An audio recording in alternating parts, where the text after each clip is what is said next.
protecting America. And that's, I think, a very important consideration.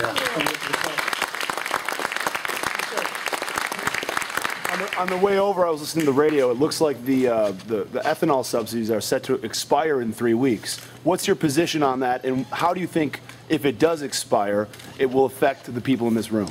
I think if the subsidy expires, it will not have a dramatic impact as long as we keep the renewable fuel standard and as long as we're moving towards flex fuel cars and flex fuel stations, which are the keys we need. Because the truth is, when you get to a certain price of oil, the production of ethanol and the production of corn have improved so much in the last 25 years that we are actually very competitive with oil as long as it has to be carried. I mean, the problem we have, and this is what some of our friends don't understand about the development of biofuels, big oil would like to not have anything to do with it because big oil would like to sell nothing but oil. Right.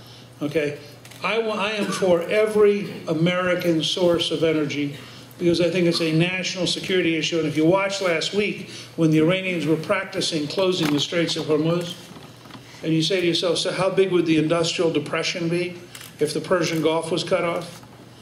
We should be pretty deeply committed to getting to American sufficiency in energy, and ethanol is a part of that. But to that point, what happens under a Gingrich administration when oil's back down to $40 a barrel? Then what happens to these people? Well, first of all, I think it's not likely to have oil back down at $40 a barrel. And second, as long as you have the renewable fuel standard, it won't matter because you'll have E10 or E15 ethanol. I favor strongly going to E15. There's no technical reason the cars can't use E15, and that makes a big difference. But in the long run, we ought to do what the Brazilians have done.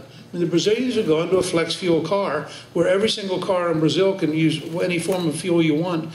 And the result is the Brazilians don't rely on the Middle East for anything. Zero. And that ought to be our strategic goal. Mr. Speaker? Yes. We're being bombarded almost daily in the